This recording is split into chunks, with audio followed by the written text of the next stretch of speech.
Hello, I'm Simon Whistler. You're watching the Today I Found Our YouTube channel, and in the video today we're looking at that time that Coca-Cola tried to sell bottled tap water in the UK and the hilarity that ensued. As literally one of the biggest companies on earth, Coca-Cola has their giant fingers in a lot of equally giant pies. One of those fingers happens to be dipped in the extremely lucrative bottled water market. The product we're talking about today is Dasani, which currently earns Coca-Cola just shy of $1 billion per year in the United States, despite being a drink that is nothing but filtered tap water with sodium chloride, table salt, potassium chloride, and magnesium sulfate, Epsom salt added. While Dasani sells exceptionally well in America, when they tried to launch it to the market in the UK, they not only insinuated in their official slogan that it was full of semen, but also accidentally introduced illegal amounts of a potential cancer-causing substance during the filtration process. The result was disastrous for the company, likely costing them several $100 million in the UK alone since then, and putting a full stop on their previous plans to expand the brand to places like Germany and France. This particular tale of corporate hubris began back in 2003 when Coca-Cola decided to try and capitalize on the rising British demand for bottled water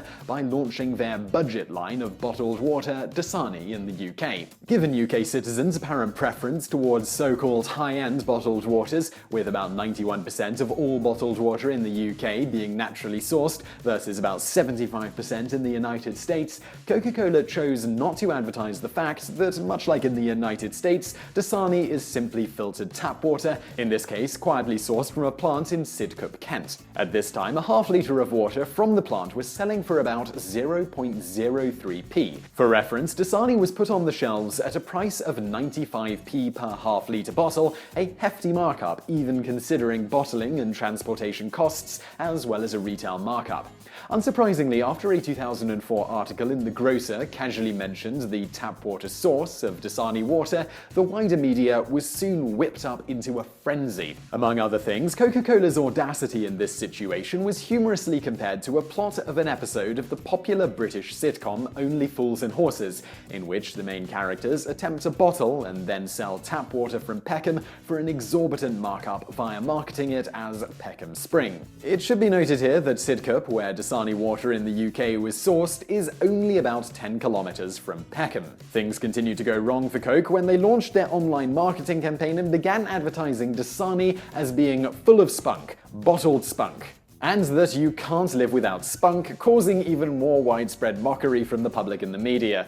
You see, in the UK, spunk is slang for semen. This was even more humorous given that many of the advertising images featured models who apparently never learned to drink water properly, splashing Dasani all over their faces. Coca-Cola also insisted in their marketing that this particular spunk was something you can enjoy at home, at the gym, at work, and in between, and that it is vitally refreshing and abundantly available, and is a way of everyday life. After cleaning up their online marketing campaign, Coca-Cola attempted to justify the fact that they were selling drastically marked up public water to the public by releasing a PR statement espousing the purity of Dasani, using buzzwords like multi-barrier filtration and reverse osmosis, adding that the water went through a technique perfected by NASA to purify fluids on spacecraft. By fluids, they mean things like urine, which doesn't sound very good if explicitly mentioned in an ad campaign. Of course, a much less sexy way to describe their filtration process is to simply say that it's essentially the same filtration system many home water filters use. In making these various claims, Coca-Cola inadvertently offended the supplier of their water, Thames Water, who felt that the statements made by the company made it sound like Thames Water's tap water wasn't already purified and safe to drink, with the water company noting they subjected their water to a 9-stage filtration process. Besides noting that the water was already purified, a spokesman from Water UK, a company representing the various water companies in the UK, also pointed out the real benefit of such bottled water, which few, if any, bottled water companies bother to mention in their marketing for obvious reasons. We don't think there are any impurities in tap water. People don't need to buy this stuff to get excellent quality water. If they like the bottle, the convenience, then fine, but I don't think that is the way they are marketing this product. Tap water is pure, and that's the opinion of the Drinking Water Inspectorate, Inspectorate, which carries out 3 million checks a year. A Coca-Cola representative, Judith Snyder, shot back saying that the source of the water was irrelevant, once again citing their purification process that they insisted made the water taste better. The media again pounced on this claim, eventually finding that in blind taste tests, members of the public generally couldn't distinguish between Dasani and tap water from Thames water when served at the same temperatures and in the same types of cup. Despite this, Coca-Cola once again doubled down on marketing their purification process, hoping that it would sway the public back to their side. Unfortunately, the process they used to filter their water actually left it filled with about double the legal amount, 10 micrograms per litre, of a potentially cancer-causing compound, bromate. Shortly after illegal levels of bromate were found in Dasani, a spokesman for the Drinking Water Inspectorate released a statement noting that Thames Water Supply, the place Dasani was sourced from, contained no bromate whatsoever. So where did it come from? It was eventually determined that during the final stage of the purification process used to produce Dasani, when ozone is used to sterilize the water, the small amount of naturally occurring bromide contained within the tap water reacted with the ozone to produce the suspected carcinogen, bromate.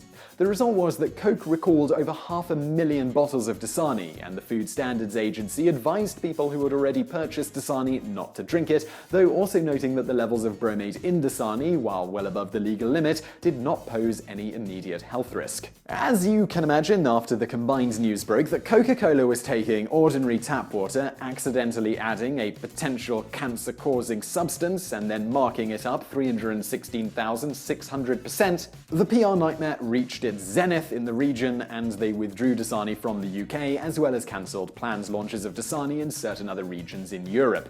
Beyond the millions of pounds of money lost directly in the launch attempt, £7 million in marketing alone, or about £10 million or $15 million today, the full size of the financial hit Coca-Cola ultimately took because of the failure isn't clear. But given that the bottled water industry is currently sitting at gross sales of £2.5 billion, that's $3.6 billion in the UK, up from £1.2 billion in 2004, which adjusted for inflation is £1.7 billion today, and that Dasani, thanks to its relative cheapness compared to many other bottled waters, is currently pulling in just shy of $1 billion per year in the United States, it's safe to say that in the 12 years since this disastrous product launch, Coca-Cola has lost out on at least hundreds of millions of dollars, if not billions, when looking at the expanded European market, at least when talking about Dasani sales. But don't feel too bad for the company, because beyond purchasing such UK-based bottled water companies as Abbey Well in 2008, about a decade after the failed launch of Dasani in the UK,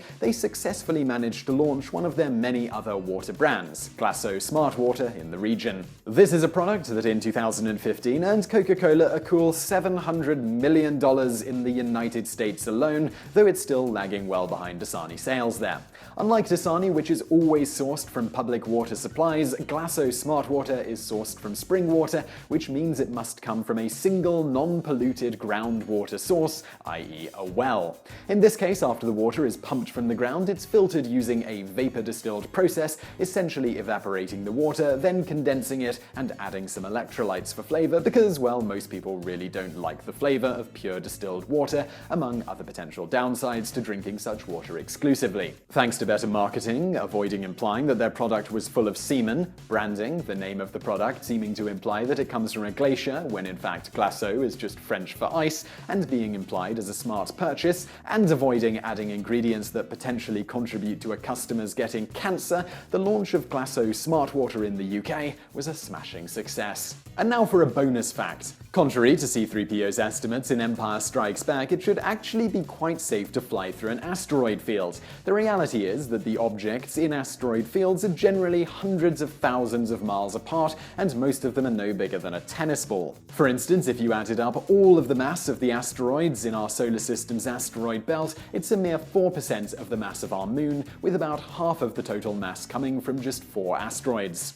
So that's our asteroid belt. Could there be one out there that would be dangerous to fly through? Unlikely, unless it was formed extremely recently, the reason being that even if the asteroid belt is initially packed with debris that are colliding everywhere, like what is depicted in Empire Strikes Back, this would relatively quickly, on a galactic timescale, sort itself out, with most of the mass being ejected from the belt.